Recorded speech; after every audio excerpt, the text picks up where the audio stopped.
Hello students, आज की इस वीडियो में हम देखने वाले हैं क्लास 10 साइंस का ग्रेविटेशन ये टॉपिक। इसमें हम कुछ बेसिक्स कंसेप्ट देखेंगे।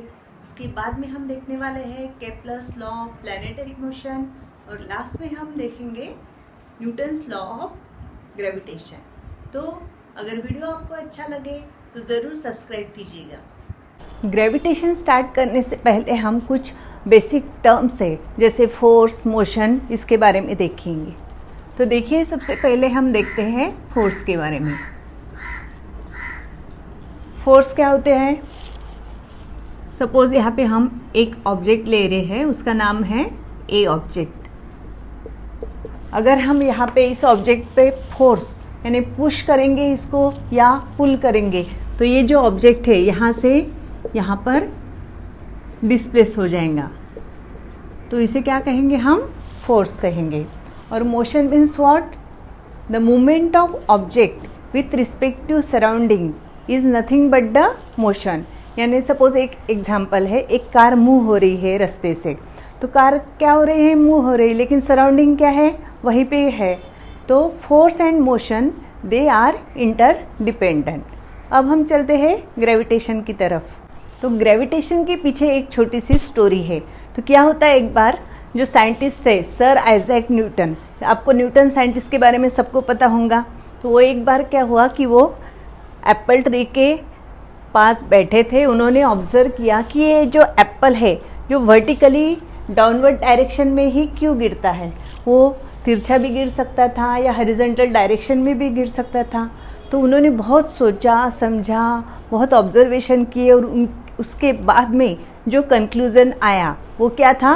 Gravitation means this Apple is directed towards the centre of earth, means this earth can attract the Apple towards itself and the force of attraction is directed towards the centre of earth. इसका मतलब क्या हुआ कि पृथ्वी क्या कर रही है? अर्थ अपने तरफ एप्पल को खींच रही है। बराबर है। ये क्यों हो रहा है? Because of the force of gravity.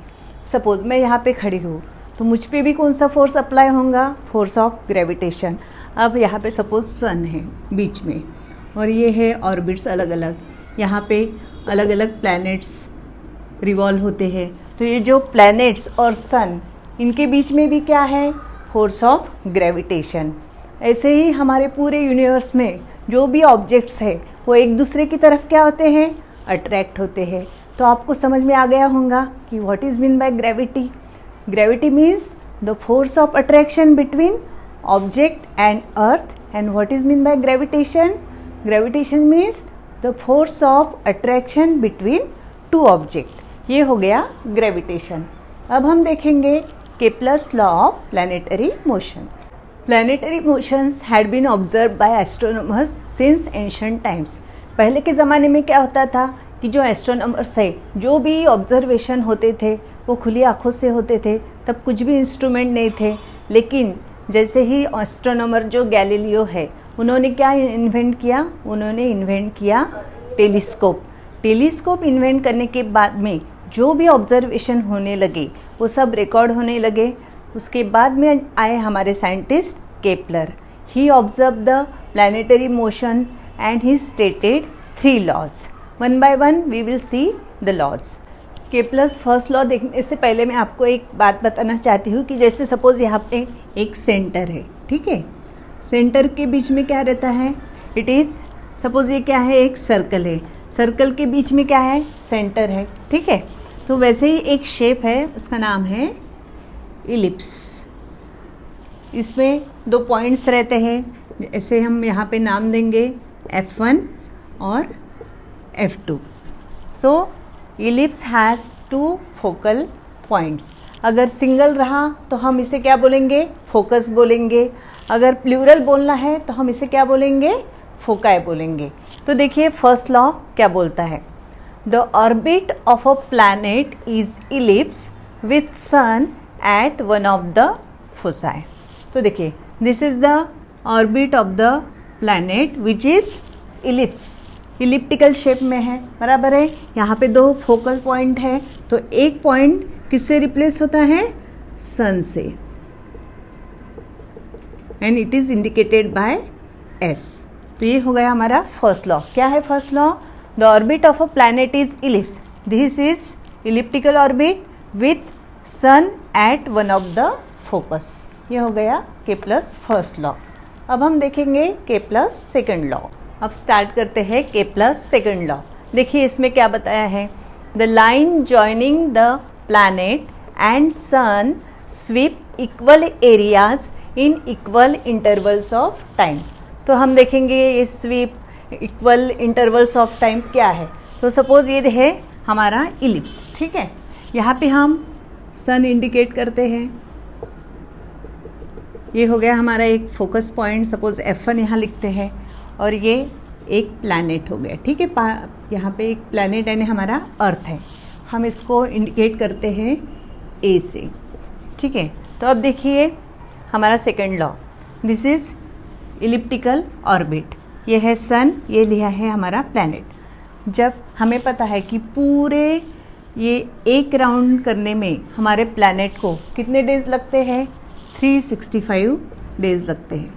Suppose हम यहाँ पे एक कंडीशन लेंगे, क्या, this is the line joining the planet and sun.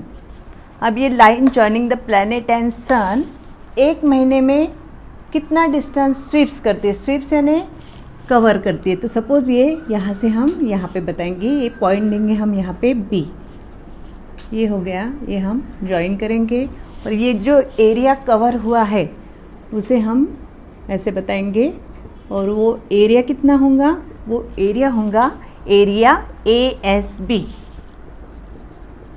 Area ASB। यानी क्या बताए यहाँ पे, this is sun, this is line joining the planet and sun SA, this line covers the distance. ये जो डिस्टेंस इसने कवर किया है या स्वीप किया है, कितने महीने में किया है, एक महीने में, और वो एरिया हुआ है कितना, ASB। ये हो गई हमारी फर्स्ट कंडीशन। तो अब दूसरी कंडीशन में हम क्या बताएंगे, देखिए यहाँ पे सपोज हम ये जो प्लैनेट था यहाँ A, ये प्लैनेट अभी हम C पे बताएंगे, ठीक है। This is the lining join the planet and sun, वो लाइन कौन सी है, CS। इसे हम पोजीशन वेक्टर भी बोल सकते हैं। तो अभी देखिए हम वही कंडीशन अप्लाई करते हैं, एक महीने में ये जो प्लैनेट है कितना डिस्टेंस मूव करता है, सपोज ये इतना डिस्टेंस यहाँ पे स्वीप करता है, यहाँ पे हम पॉइंट देंगे D। So it covers the area, area कितना कवर करेगा ये, एरिया CSD, एरिया CSD।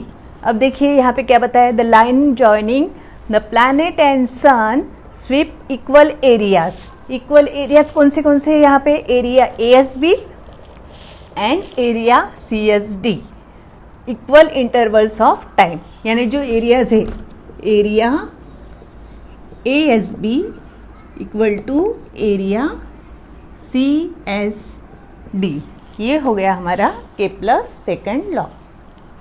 के प्लस थर्ड लॉ एकदम सिंपल है। देखिए क्या है इसमें बताया, the square of its period of revolution around the sun is directly proportional to the cube of the mean distance of a planet from the सन।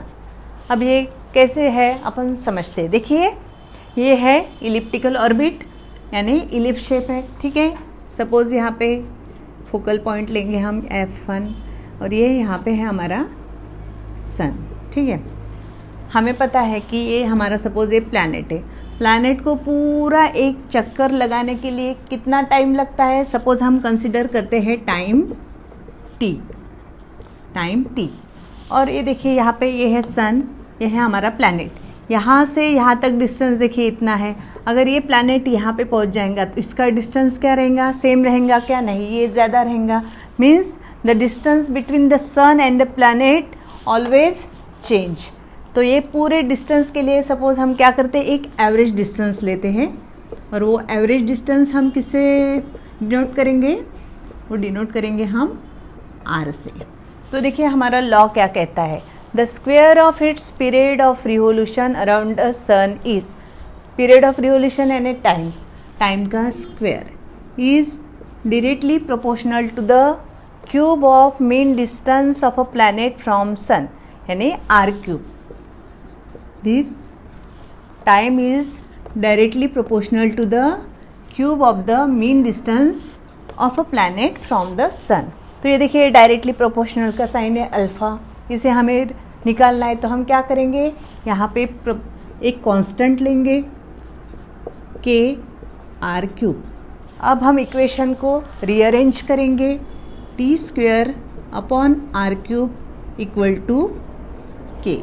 ये हो गया हमारा के प्लस थर्ड लॉ, जो एकदम ही सिंपल है. न्यूटन्स लॉ ऑफ ग्रेविटेशन वो भी बहुत इजी है. अब देखिए इसमें क्या बताया है. सपोज़ यहाँ पे हम 2 बॉडीज़ लेते हैं, ए और बी. ये हो गए 2 ऑब्जेक्ट्स और 2 बॉडीज़. ठीक है.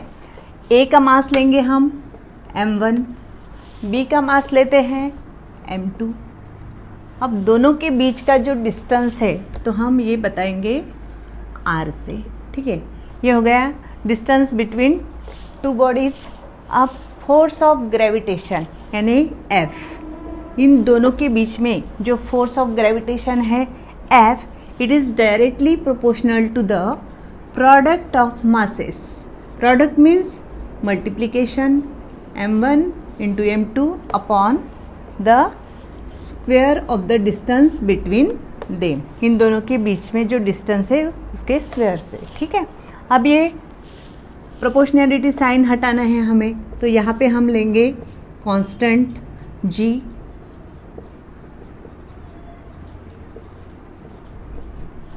ये इसे बोलते हैं कांस्टेंट ऑफ ग्रेविटेशन और इसकी वैल्यू होती है 6.67 इंटू 10⁻⁻11 न्यूटन मीटर स्क्वायर पर किलोग्राम स्क्वायर.